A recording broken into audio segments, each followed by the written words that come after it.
Hello students, today I am going to introduce about inductive effect. Now, in inductive effect, it involves the sigma electrons. Electrons which form a covalent bond that are shared equally between the two atoms. Due to the different electronegativity, electrons are displaced towards the more electronegative atoms. So you can see that in a polar covalent bond, the electrons are shifted to the more electronegative atoms. So the polarity is developed in the bond. Okay. So this introduces a degree of polarity in a bond.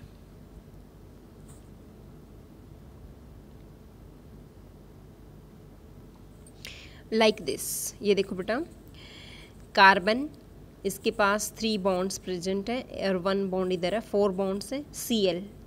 This is plus delta, this is minus delta because chlorine is more electronegative as compare to carbon. So the carbon that is bonded directly to the Cl, okay, because of less electronegativity, so that they acquire some positive charge, and this is more polar, okay. But the chlorine atoms that have more electronegativity, so it acquire minus negative charge. So due to this induction of polarity, due to the presence of polar bond in an organic compound, this effect, this induction of polarity is called as inductive effect. ठीक है. सो आपका जो है arrow sign इसलिए लगाया है, यहाँ electronegativity ज़्यादा है क्लोरीन की as compare to carbon.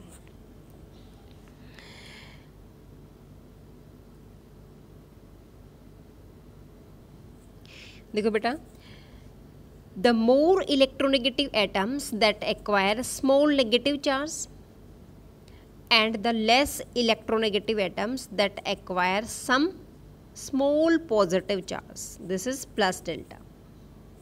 Okay, here one example, carbon chlorine bond, as the chlorine is more electronegativity negative, then it will become negatively charged.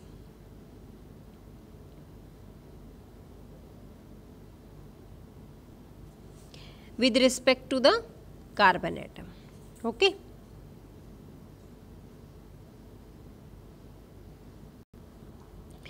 So in this case structure 1 क्या indicate कर रहा है बेटा, that is the relative charge on the two atoms, and structure 2 indicate the direction in which the electrons are drawn. किस direction में electrons जा रहा है स्ट्रक्चर 2 बता रहा है, और चार्ज किस पे प्लस है किस पे माइनस चार्ज है, वो आपका स्ट्रक्चर 1 बता रहा है. Okay. Atom or group which lose electrons towards the carbon atom, so they have plus, this is plus I effect, okay. And those atoms or groups which draws electrons away from a carbon atom, so this shows the minus I effect. It means an atom or a group of atoms that having greater electron affinity as compared to hydrogen, so this shows the minus I effect. These are electron withdrawing group, means जितने भी electron withdrawing group हैं, जैसे बेटा CN है, NO2 group है, CHO है, CO group है, COOH group है, फ्लोरीन, क्लोरीन, ब्रोमीन, आयोडीन, ये सारे क्या हैं आपके इलेक्ट्रॉन विड्रॉइंग ग्रुप हैं. ठीक है. तो इलेक्ट्रॉन विड्रॉइंग ग्रुप क्या करते हैं, ये माइनस आई इफेक्ट शो करते हैं. ओके. क्योंकि जो इनकी इलेक्ट्रॉन एफिनिटी है वो ग्रेटर होती है हाइड्रोजन से. Now next is some common atoms or groups which causes plus I और माइनस आई इफेक्ट। देखो बेटा, माइनस आई इफेक्ट कौन से शो करते हैं? इलेक्ट्रॉन विड्रॉइंग ग्रुप होते हैं। प्लस आई इफेक्ट कौन से शो करते हैं? जो इलेक्ट्रॉन रिलीजिंग ग्रुप होते हैं। ठीक है, इलेक्ट्रॉन रिलीजिंग ग्रुप। तो आपको शॉर्ट फॉर्म में आपको ये लर्न करना है। ठीक है, तो माइनस आई इफेक्ट जो होते हैं NO2, fluorine, chlorine, bromine, iodine, OH और फिनाइल जो होती है रिंग होती है उसको बोलते हैं C6H5। प्लस आई इफेक्ट कौन से शो करते हैं? जैसे टर्शरी जो है आपका, टर्शरी, सेकेंडरी, प्राइमरी। ये टर्शरी है, ये सेकेंडरी है, ये प्राइमरी है। ठीक है, और आपके जो है इथाइल, मिथाइल, ये सारे क्या शो करते हैं? प्लस आई इफेक्ट शो करते हैं। ये इलेक्ट्रॉन रिलीजिंग ग्रुप होते हैं। Okay, an inductive effect is not confirm to the polarization of one bond. एक बॉन्ड की पोलराइजेशन तक नहीं होते बेटा ये। इसमें क्या होती है? पोलराइजेशन इंक्रीज हो जाती है। जैसे मान लो ये है क्लोरीन, क्लोरीन सबसे ज़्यादा इलेक्ट्रोनेगेटिव है। ठीक है, तो माइनस डेल्टा चार्ज आएगा इसमें। उसके बाद आपका क्या आ जाएगा? जो कार्बन एटम डायरेक्टली क्लोरीन से बॉन्डेड है तो वो क्या, वो भी अपनी जो है लेस इलेक्ट्रोनेगेटिविटी एक्वायर कर लेता है। ठीक है, तो सम पॉजिटिव चार्ज आ जाता है, इस पे प्लस डेल्टा आ जाएगा। इस वाले कार्बन पे प्लस डबल डेल्टा आ जाएगा। लास्ट वाले कार्बन पे प्लस ट्रिपल डेल्टा आ जाएगा। ठीक है, क्योंकि this carbon atom that is bonded directly to the, ये कार्बन एटम जो है आपका इस कार्बन एटम से बॉन्डेड है, तो it lose some of its electron density. So due to more polar C plus delta and acquire less positive charge that is delta plus plus।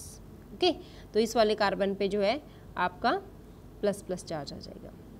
फिर बेटा और भी जाओगे, नेक्स्ट कार्बन जो आपका C3 कार्बन है that acquire some more positive charge but less than delta plus plus. ठीक है, ये और भी पॉजिटिव आ जाएगा, डेल्टा और +3 चार्ज आ जाएगा इसमें। तो हम ये कहते हैं this induction of polarity is called as inductive effect। okay, so some features of inductive effect, first is this effect is permanent effect। कौन सा इफेक्ट है? परमानेंट इफेक्ट है बेटा। ठीक है, सेकेंड इट इन्वॉल्व्स या it operates through a sigma bond. इसमें सिर्फ सिग्मा बॉन्ड की ही इन्वॉल्वमेंट होती है। ठीक है, थर्ड इसमें बताएंगे बेटा हम कि as we move away from the cause of polarity, means polar bond से जितना दूर जाते जाएंगे, इट मीन्स इंडक्टिव इफेक्ट उतना ही डिक्रीज होता चला जाएगा। ठीक है, तो इंडक्टिव इफेक्ट कब डिक्रीज होगा? जब हम पोलर बॉन्ड से दूर चले जाएंगे। Okay, and fourth feature of this inductive effect is कि it is observed in saturated compound. ये आपका सैचुरेटेड कंपाउंड्स में ही ऑब्जर्व होता है। सैचुरेटेड कौन से होते हैं बेटा? जिनमें सिंगल बॉन्ड बनता है। ठीक है, so all these are the features of inductive effect. Okay, now what are the application of inductive effect? देखो बेटा, एप्लीकेशन क्या है? Point number 1, first of all it helps in determining the stability of free radical। ठीक है, stability of free radical, कार्बोकेटाइन्स, कार्बेनाइन्स। तो आप simple form में उसको लर्न कर लो। देखो मैं अभी बता रही हूँ आपको। पॉइंट नंबर 1, स्टेबिलिटी कार्बोकेटाइन और फ्री रेडिकल की बेटा एक जैसे निकलेगी। जो कार्बोकेटाइन और फ्री रेडिकल होते हैं उनकी stability directly proportional to the stability of carbocation और free radical, that is directly proportional to +I power. +I power के डायरेक्टली प्रोपोर्शनल होती है, but inversely proportional to the -I power of the group. Okay, means जितना negative I effect होगा उतनी stability कम होगी। जितना ज़्यादा +I इफेक्ट शो करेगा उतनी ही कार्बोकेटाइन और फ्री रेडिकल की स्टेबिलिटी ज़्यादा होगी। तो बेटा ऑर्डर ऑफ स्टेबिलिटी देखते हैं। Tertiary is more stable, after that secondary, after that primary. Okay, तो टर्शरी सबसे ज़्यादा स्टेबल होगा जबकि प्राइमरी लेस स्टेबल होगा। ओके, नाउ ये तो था आपका स्टेबिलिटी ऑफ कार्बोकेटेन्स और फ्री रेडिकल। अब हम देखते हैं stability of carbanion. Stability of carbanion that is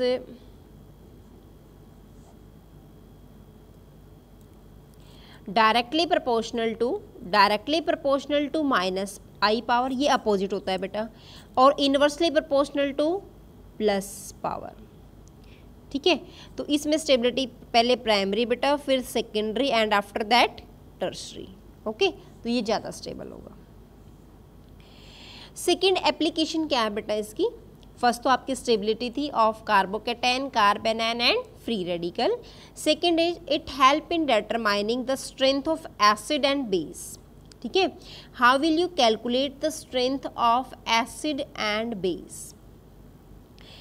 तो बेटा first of all strength of acid that depends on the kappa value, K A value पे डिपेंड करती है, और K A is inversely proportional to the p K A value. ठीक है, ये के ए वैल्यू क्या है बेटा? This is the equilibrium constant of acid.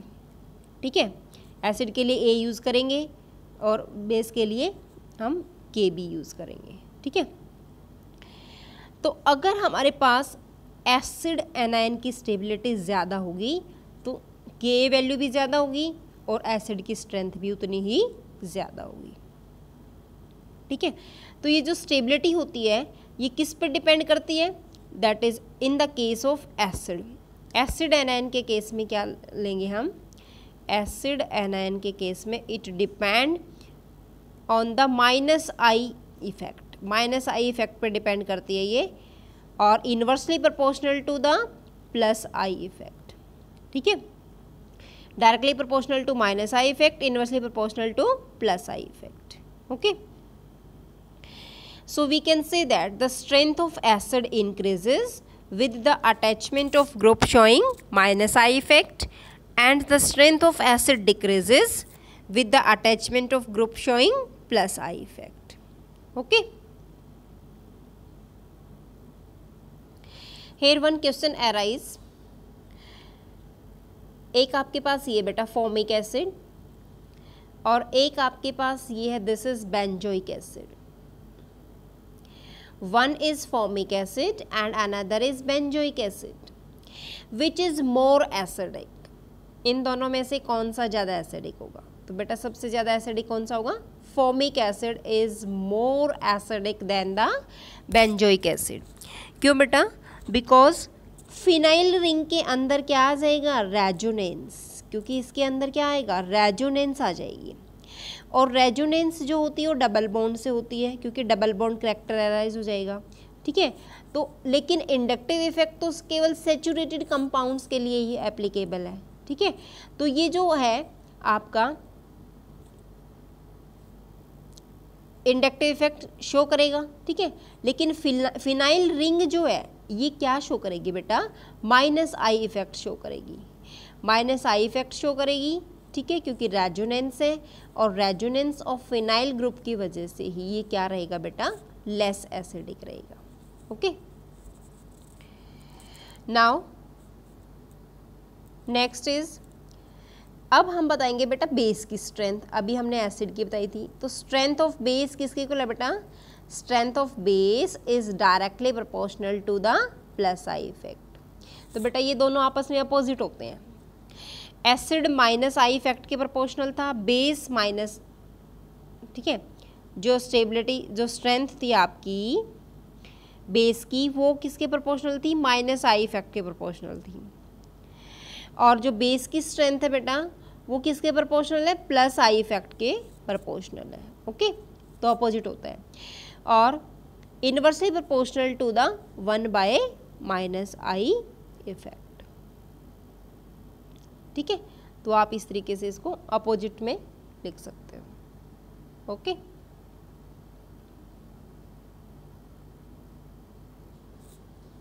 तो आप शॉर्ट फॉर्म में कैसे लिखोगे बेटा? ये देखो यहाँ पे लिखोगे acidic strength of acid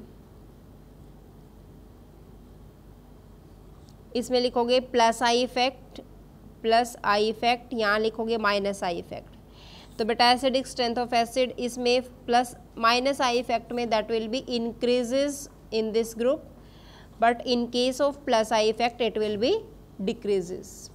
Okay, now second is basic strength of base.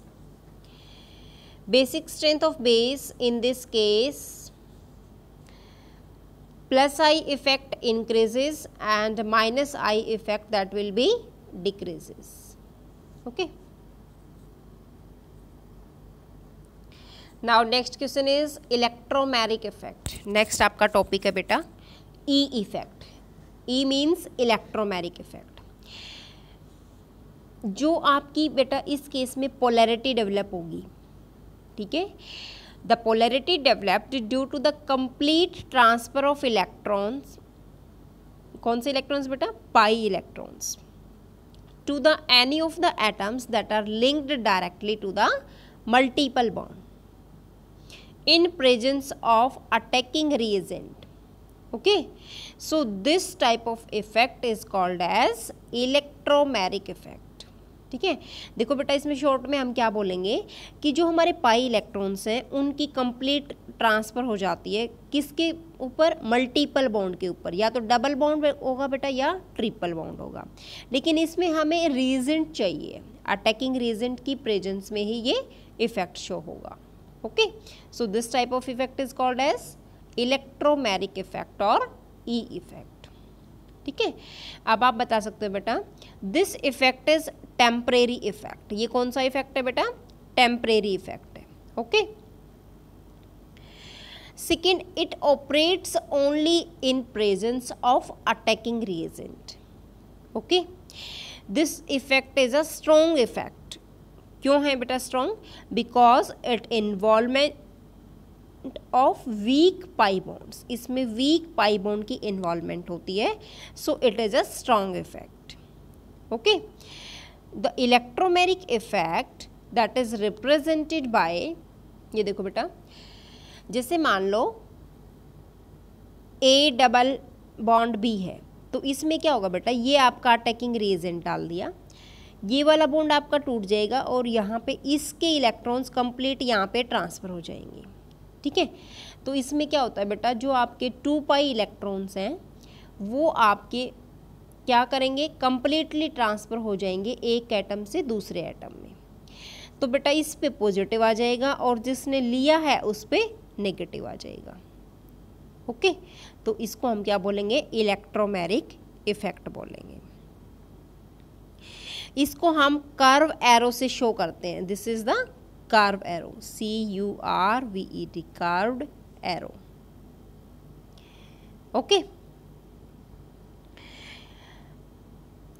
अब this effect is of 2 types, positive electromeric effect and negative electromeric effect. देखो बेटा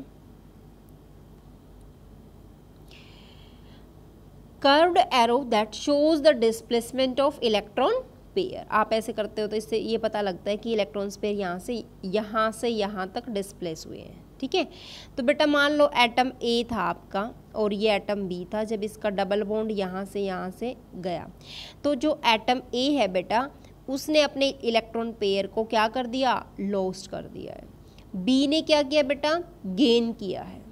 ठीक है, तो इसने अपने इलेक्ट्रॉन्स को गेन किया, तो एटम ए जो लॉस करेगा, loss of electron shows positive charge and gain of electron shows negative charge, ये आपका नेगेटिव चार्ज आ जाएगा। Okay, so this effect is represented by E and the shifting of electrons that is shown by the curved arrow. This effect is of 2 type, positive electromeric effect that is plus I effect. देखो बेटा इस effect में क्या होता है, positive electromeric effect, in this effect the pi electrons of multiple bond, ये वाले pi electrons, इसमें एक सिग्मा है बेटा, एक पाई इलेक्ट्रॉन है, that is transfer to the atoms to which the reagent get attach, ये उस एटम पे ट्रांसफर होंगे जहाँ पे रिएजेंट अटैक करेगा। ठीक है, तो आप सिंपली इसको ये कह सकते हो कि if the electrons of pi bonds that are transferred to that atom of the double bond to which the reagent get finally attached. So this type of effect is called as minus I effect. Okay तो अब इसमें क्या होगा बेटा, ये H positive जाना है, ये H पॉजिटिव कहाँ अटैक करेगा, H पॉजिटिव यहाँ पे अटैकिंग रिएजेंट है, तो ये वाला बॉन्ड बेटा यहाँ टूटा, इस पे पॉजिटिव इस पे नेगेटिव। अब बेटा इस पे अटैकिंग रिएजेंट पे पहले से ही प्लस आयन है H पॉजिटिव, तो बेटा H पॉजिटिव कहाँ जाएगा, नेगेटिव चार्ज वाले के पास जाएगा। इट मीन्स इस कार्बन पे नेगेटिव चार्ज है, तो आपका ये H जो है फर्स्ट वाले कार्बन पे ही अटैच हो जाएगा। Okay, now next is negative electromagnetic effect और माइनस ई इफेक्ट। इस केस में देखो बेटा क्या है, नेगेटिव का मतलब क्या है, नेगेटिव इफेक्ट, इसमें जो अटैकिंग रिएजेंट होगा वो नेगेटिव वाला होगा, ठीक है। इट मीन्स जो पाई इलेक्ट्रॉन्स है मल्टीपल बॉन्ड के that are shifted to that atoms to which the attacking reagent does not get attached, ये वहाँ जाएगा जहाँ पे अटैकिंग रिएजेंट अटैक नहीं करेगा, अटैच नहीं होगा। देखो नेगेटिव चार्ज है बेटा, नेगेटिव चार्ज अटैक, इस पे देखो ये वाला बॉन्ड टूटा, बॉन्ड टूटने पे एक पे पॉजिटिव सेकंड पे नेगेटिव, अब ये पॉजिटिव वाले के पास जाएगा क्योंकि हमारे पास ये अटैकिंग रिएजेंट नेगेटिव है, तो नेगेटिव पॉजिटिव के पास जाएगा, तो बेटा ये CN यहाँ जोड़ेगा कार्बन नंबर सेकंड पे। ओके, तो इसमें हम ये भी कह सकते हैं कि if the electrons of double bond that are transfer to an atom of double bond other than the one to which the reagent get finally attached. Okay, तो ये कह सकते हैं हम जिसमें अटैकिंग reagent जो है अटैच नहीं होता, ये वहाँ पे शिफ्ट हो जाएगा। ओके, तो हम सीधा इसमें ऐसे भी बता सकते हैं, देखो इसको हम सिंपल फॉर्म में, जैसे मैं और भी एग्जांपल लेती हूँ, जैसे ये आपके पास कीटोन कार्बोनिल ग्रुप है, ठीक है बेटा, CN नेगेटिव, ये क्या है आपका अटैकिंग रिएजेंट है, तो ये अटैकिंग रिएजेंट कार्बन पे जाएगा और कार्बन वाला बॉन्ड टूट के ऑक्सीजन के पास जाएगा, तो बेटा यहाँ जो बनेगा वो आपका क्या आएगा, कार्बन ऑक्सीजन के ऊपर सिंगल बॉन्ड है, मीन्स नेगेटिव चार्ज है, और ये CN आपका इस कार्बन से अटैच हो जाएगा। ओके, तो ये आपका प्रेजेंट होता है। नाउ सम इम्पोर्टेंट नोट बेटा, कुछ इम्पोर्टेंट नोट है इस चैप्टर से, देखो इफ द पाई और sigma electrons both are present in a compound, अगर दोनों ही प्रेजेंट है, then the reagent always attack the pi electron cloud of first, pi पे ही अटैक होगा।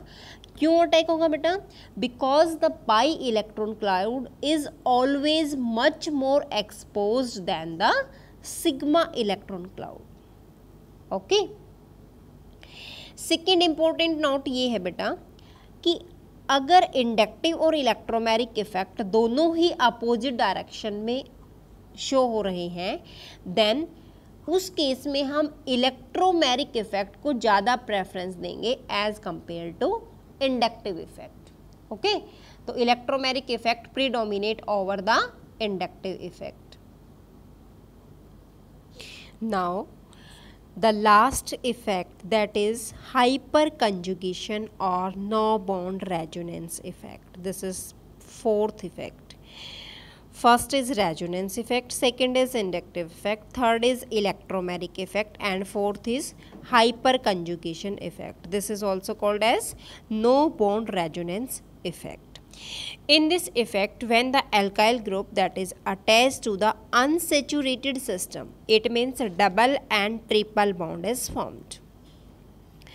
Like this, CH double bond CH2 group. The order of inductive effect that get reversed. Okay, so this behavior can be explained by the hyperconjugation effect. Okay, in hyperconjugation effect, it involves the delocalization of sigma electrons of CH bond. Okay, CH bond of alkyl group that is linked directly to the unsaturated system. Okay, so this type of effect is called as hyperconjugation and it is the permanent effect. Okay, देखो बेटा, the system that are arrived at by shifting of bonding electrons from an adjacent CH bond to the electron deficient carbon. So the positive charge on the carbon that is dispersed to the hydrogen. Okay, this way of electron release by assuming no bond character in the adjacent carbon hydrogen bond, this is called as no bond resonance. Okay, देखो बेटा, ये इसकी definition है. It involves the delocalization of sigma electrons of CH bond of alkyl group. ठीक है, which is attached directly to the atoms of unsaturated system. So this is called as hyperconjugation effect. Suppose this is ethyl cation, in which the positively charged carbon atoms has empty p orbital.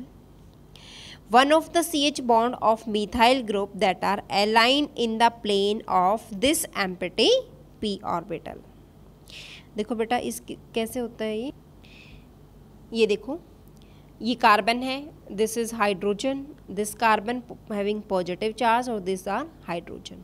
तो बेटा ये जो carbon पे बने हुए हैं, this is P orbital, ये empty to P orbital है कार्बन एटम का. ठीक है, तो हम ये इसमें ये बताएंगे कि जो पॉजिटिव चार्ज है इसका, ये आपका फॉर्मूला है CH3CH2 पॉजिटिव. ठीक है, तो बेटा जो पॉजिटिव चार्ज कार्बन है इथाइल कैटायन का, इसके पास क्या है, एम्प्टी पी ऑर्बिटल है.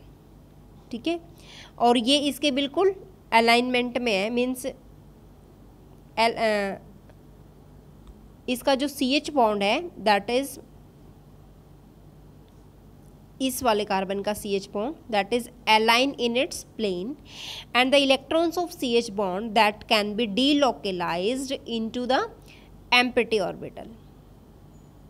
ठीक है, so this effect is called as hyperconjugation effect. तो ये वाला जो हाइड्रोजन है बेटा यहाँ पे तीसरे वाला, ये अपने जो है इलेक्ट्रॉन्स यहाँ भेज देगा इस वाले कार्बन के पास, एम्प्टी वाले ऑर्बिटल के पास सेंड कर देगा. सो this type of overlap that makes the carbocation more stable because electron density from the adjacent sigma bond that help in the dispersing the positive charge. So greater the number of alkyl group attached to the positively charged carbon atom, then greater is the hyperconjugation effect. Okay, ये देखो जैसे ये वाला carbon है, इसके पास 3 alkyl group है, तो इसका हाइपर कंजुगेटिव इफेक्ट ज़्यादा है. ठीक है, क्योंकि इलेक्ट्रॉन डेंसिटी जो है वो एडजेसेंट सिग्मा बॉन्ड से ज़्यादा पॉजिटिव चार्ज डिस्पर्स करती है, तो ये ज़्यादा होगा. इसके बाद बेटा यहाँ पे 2 एल्काइल ग्रुप है, फिर इस पे एक ही एल्काइल ग्रुप है, फिर ये लेस हो जाएगा. CH3 इसके पास एक भी एल्काइल ग्रुप है, तो ये बिल्कुल ही लेस हो जाएगा. तो बेटा हर किसी से हमें हाइड्रोजन को डिस्पर्स करना है. तो देखो इसके पास कितने अल्फा हाइड्रोजन है, 3, 3, 6 और 3, 9 अल्फा हाइड्रोजन है. ओके, तो इस पे 9 अल्फा हाइड्रोजन, इस पे देखो बेटा 3 CH3 एक और CH3 2 बार है, तो 3 2 6, तो 6 अल्फा हाइड्रोजन. यहाँ बेटा 3 है, यहाँ एक भी नहीं है. ठीक है, तो आपके पास ये आ जाएगा आपका, जिसमें अल्फा हाइड्रोजन ज़्यादा होंगे वहाँ पे हाइपर कंजुगेटिव इफेक्ट ज़्यादा होगा. ओके, तो हम ये कह सकते हैं कि greater the number of alkyl group attach to the positively charge carbon atom increases. अगर मान लो एल्काइल ग्रुप का नंबर जितना बढ़ेगा बेटा, उतना हाइपर कंजुगेटिव स्ट्रक्चर भी बढ़ेगा और स्टेबिलिटी कार्ब स्टेबिलिटी जो है कैटायंस की वो क्या हो जाएगी, इंक्रीज हो जाएगी। तो इसमें बेटा 9 हाइपर कंजुगेटिव स्ट्रक्चर बनेंगे क्योंकि 9 अल्फा हाइड्रोजन है, इसमें आपके 6 हैं, इसमें आपके 3 हाइपर कंजुगेटिव स्ट्रक्चर्स हैं, ठीक है। अल्फा कार्बन कौन सा होता है बेटा, जैसे मान लो ये कार्बोकैटायन है और इस कार्बोकैटायन के पास जो साथ वाला कार्बन है, ये वाला साथ वाला है एडजेसेंट, इसके पास जितने हाइड्रोजन हो वो इसके अल्फा हाइड्रोजन होंगे, तो ये वाला कार्बन क्या है, अल्फा कार्बन एटम। ओके, तो इस अल्फा कार्बन पे जितने हाइड्रोजन अटैच हैं वो आपके क्या रहेंगे, अल्फा हाइड्रोजन रहेंगे, ठीक है। So this question is very important बेटा, कि जो आपका है टर्शरी कार्बोकैटायन, ये वाला है जो 3 मिथाइल कार्बोकैटायन वाला है, that is more stable as compare to this one and this one methyl carbocations. तो हम ये बोलेंगे बेटा कि in this case 9 hyper conjugative structures are present due to which the presence of 9 CH bonds, okay, but in case of CH3 CH2 this have showing in this case showing 6 hyper conjugative structures due to the presence of 6 CH bond, and in this case only 3 hyper conjugative structure due to the presence of 3 CH bond, and in the case of methyl carbocation then there is no overlapping between the electrons of CH bond, it means zero hyperconjugative structure. So there is no hyperconjugative stability in the case of methyl cation, so it is least stable among these species and this is more stable. Okay, so this is the most important questions related to this chapter. Okay, then this chapter is completed. Thank you students.